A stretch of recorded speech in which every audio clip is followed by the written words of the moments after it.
Hello আমার ভালোবাসার বন্ধুরা, কেমন আছো? তোমরা নিশ্চয়ই অনেক সুখে আছো, কারণ আমি তোমাদের সুখে রাখতে নিয়মিত নতুন নতুন গেম প্লে ভিডিও নিয়ে আসি, আর সাথে তোমাদের জন্য থাকছে সব মজার মজার গল্প। তোমরা আমার চ্যানেলটি সাবস্ক্রাইব করে দিও প্লিজ। আজ তোমাদের শোনাবো বোনের শাশুড়িকে কিভাবে সুখ দিল। তো চলো দেরি না করে শুরু করে দিই আজকের গেম প্লে ভিডিও। কলেজে পড়ে মাহিম। সারাদিন ক্লাস শেষে তীব্র লোডশেডিংয়ে হোস্টেলের ছাদে বসে বিড়ি টানছে মাহিম। রাত আনুমানিক ৯টা হবে। হঠাৎ মোবাইলে কল। মাহিম নাম্বারটা দেখে বেশ আশ্চর্য, যদিও সেভ করা নাম্বার, কিন্তু এই ব্যক্তিটার সাথে সম্পত্তি নিয়ে গণ্ডগোল থাকায় তাদের পরিবারের সাথে কোনো যোগাযোগ নেই। মাহিম প্রথমবার তার রিসিভ করল না, আবার কল আসলে দ্বিতীয়বার রিসিভ করল। ভালোমন্দ খোঁজ নেওয়ার পর মাহিমকে যা বলল তাতে মাহিম বেশ আশ্চর্য হল। ওনার মেয়ে মাহিমের কাজিন, ডাইরেক্ট রক্তের সম্পর্ক, বয়স ১৫-১৬ হবে, তাকে নিয়েই সমস্যা। কাজিন ভরা পূর্ণিমায় জন্মগ্রহণ করেছিল বলে তার নাম রাখা হয়েছিল পূর্ণিমা, কিন্তু সে পূর্ণিমার মতো নয়। ছোটবেলা থেকে অ্যাবনর্মাল টাইপের। বড় সবগুলো বোনের বিয়ে হয়ে গিয়েছে, এই মেয়েটার লেখাপড়াও করেনি, তাকে নিয়েই সমস্যা। বিয়ে হয়েছে, বেশ টাকা খরচ করা হয়েছে, কিন্তু শ্বশুরবাড়ির লোক তাকে এখন ছেড়ে দিতে চাচ্ছে, মারধর করছে নিয়মিত, ইত্যাদি ইত্যাদি সমস্যা। মাহিমের করণীয় কি জিজ্ঞাসা করলে জানতে পারল পাশের গ্রামে বিয়ে হয়েছে, এবং যেহেতু মাহিমের একটু আধটু প্রভাব রয়েছে, তাই মাস্তানের ভূমিকাটা মাহিমকে নিতে হবে। অন্য 10টা মেয়ের সাথে পূর্ণিমার পার্থক্য অনেক। শারীরিকভাবে সে বেশ দুর্বল। ছোটবেলা থেকেই মাহিম খেয়াল করত অন্য ছেলে মেয়েদের মতো সে না, কাজকর্ম কোনো কিছুই করত না, পাকা পাকা কথা বলত, কিন্তু শারীরিকভাবে তেমন একটা বেড়ে ওঠেনি। মাহিম প্রায়ই দেখত সাবান নিয়ে গোসল করতে যেত, দীর্ঘক্ষণ পানিতে থাকত। অনেকগুলো ভাই বোনের মধ্যে সে সবার ছোট ছিল, তাই আদরেরও ছিল। মাঝে মাঝে বেড়াতে গেলে তাদের বাড়িতে এসে সে মাহিমের পাশেই থাকত, জাস্ট ছোট বোন হিসেবেই। মোবাইল পাওয়ার পর থেকে তার কথা মনে পড়ছিল মাহিমের, তাদের সবার খুব আদরের, অথচ তার কপালটা এমন। মাহিমের মনে পড়ল কোনো একদিন সে যখন ১২-১৩ বছরের, তখন মাহিমের সাথে গোসল করতে গিয়েছিল মাঠের পুকুরে, সাদা পাতলা একটা জামা পরে। কিন্তু সেদিনকার স্মৃতি তেমন বেশি না, সাবান মাখাতে গিয়ে মাহিমের হাত লাগা পর্যন্তই। কিন্তু মোবাইলে যেসব কথা শুনল মাহিম, তাতে মনে হলো পরিপক্ক হলেও এখনও তো কিছু শেখেনি। মাহিম তাদেরকে আশ্বস্ত করছিল মাহিম যাবে এবং পূর্ণিমার শ্বশুর শাশুড়ির সাথে কথা বলবে, প্রয়োজন হলে প্রভাব খাটাবে, কিন্তু ছাড়তে দেবে না। কিন্তু যাবে যাবে করেও যাওয়া হচ্ছিল না মাহিমের। ৩-৪ দিন পর আবার মোবাইল আসলো, পূর্ণিমাকে তার শ্বশুরবাড়ি থেকে তাড়িয়ে দিয়েছে। পূর্ণিমার সাথেও কথা হলো মাহিমের, তার মধ্যে চাপা কষ্ট আছে, কিন্তু তার সেই হাসি আর কৌতূহল মেশানো কথা এখনও আছে। মাহিম সিদ্ধান্ত নিল যাবে। পরের দিন সকালে মাহিম রওনা হল। আগেই ঠিকানা ভালো করে জেনে নিয়েছিল মাহিম। মাহিম বাড়িতে যখন ঢুকল তখন প্রায় ১১টা বাজে। সাধারণ কৃষক বাড়ি, কিন্তু বাড়ির প্রতিটি কোণে রুচি আর পরিশ্রমের চিহ্ন। পাঁচিল দেওয়া সামনের বড় উঠান, একপাশে গোয়ালঘর, রান্নাঘর, পাটের স্তূপ। সাধারণ কৃষকের বাড়ির অবস্থা যেমন হয় আর কি, কিন্তু নোংরা নয়, পরিষ্কার পরিচ্ছন্ন, চকচকে। কিন্তু কাউকে দেখা যাচ্ছে না। মাহিম ডাক দিল, বাড়িতে কেউ আছেন? বেশ ২-৩ বার ডাকার পর অবশেষে একজন বের হলো ঘর থেকে। শান্ত শিষ্ট পরিশ্রমী, খুব বেশি লম্বা না, আকর্ষণীয় নয় এমন চেহারায়, স্নেহভরা আদুরে একজন বের হলেন, হাতে ভাতের থালা। মাহিম আশ্চর্য হল, ১১টার সময় ভাত খাচ্ছে দেখে। বয়স খুব বেশি না, হয়তো ৩৫ হতে পারে, কমও হতে পারে। তিনি মাহিমকে বললেন, কাউকে খুঁজছ বাবা? মনে মনে একটা রাগ নিয়ে এসেছিল মাহিম, যারা পূর্ণিমাকে কষ্ট দেয় তাদেরকে দেখে নিবে। কিন্তু এত সুন্দর আহ্বান আর এত মনোমুগ্ধকর একজনকে দেখে এক মুহূর্তেই রাগ চলে গেল মাহিমের। মাহিম বুঝল ইনি পূর্ণিমার শাশুড়ি। মাহিমের আঙ্কেলের কথায় ডাইনি বুড়ি, কিন্তু ডাইনির কোনো লক্ষণই দেখল না মাহিম। মাহিম তাকে বলল, জি, আমি পূর্ণিমার চাচাতো ভাই।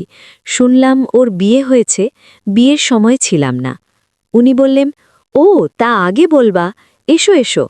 কোথায় বসতে দেই, কিভাবে মাহিমকে আপ্যায়ন করবে তারই চেষ্টা।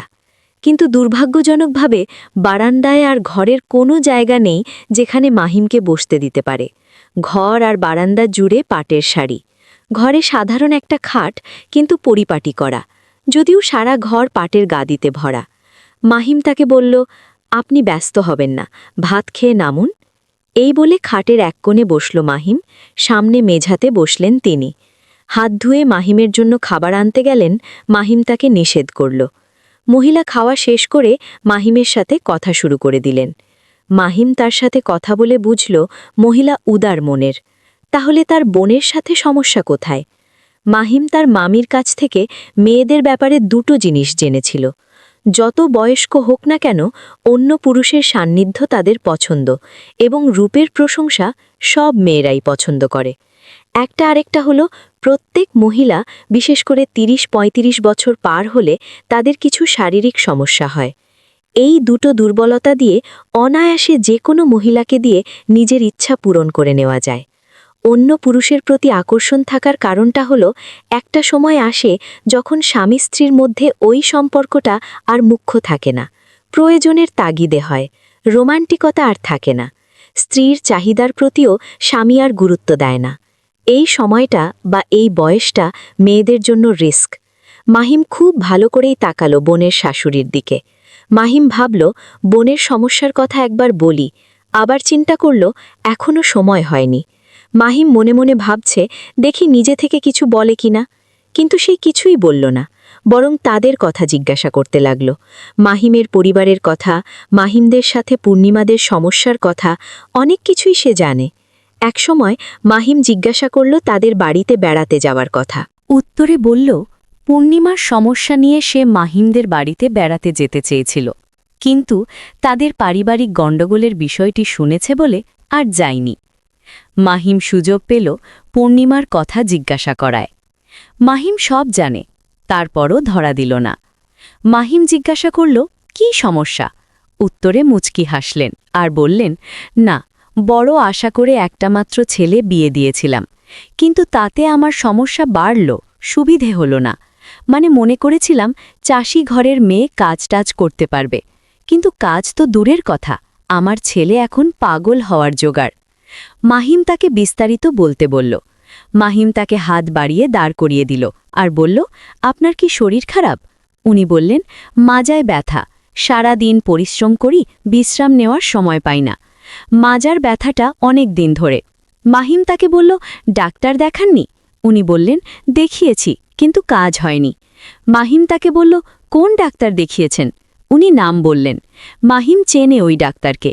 এই মহিলাকে দেখে মাহিম মুগ্ধ হচ্ছিল, কিন্তু কার কপালে কি আছে সে আগে থেকে জানা যায় না। মাহিম আস্তে আস্তে তার পাশে বসল।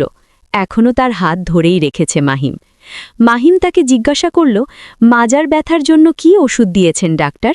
উনি বললেন, এক কাতার ট্যাবলেট আর একটা মালিশ। মাহিম তাকে বলল, মালিশ করেন না? উনি বললেন, করি, কিন্তু ব্যথা যেখানে সেখানে একা করতে পারি না, অনেক দিন হলো করা হয়নি, তাই ব্যথাটা আবার বেড়েছে। মাহিম তাকে বলল, মালিশটা কই, আবার কাছে দিন, আমি করে দিচ্ছি। আবার মৃদু হাসলেন তিনি। তার হাসির মধ্যে যেন একটা অন্য ইচ্ছা আছে।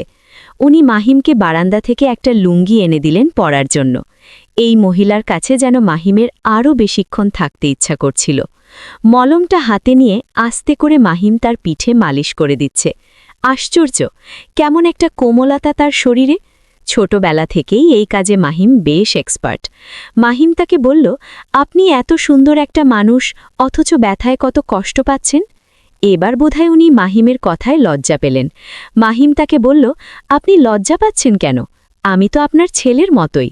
মাখনের মতো পা ওনার। প্রথমে পা থেকে শুরু করবে না হাত থেকে ভাবতে ভাবতে হাতকে বেছে নিল মাহিম।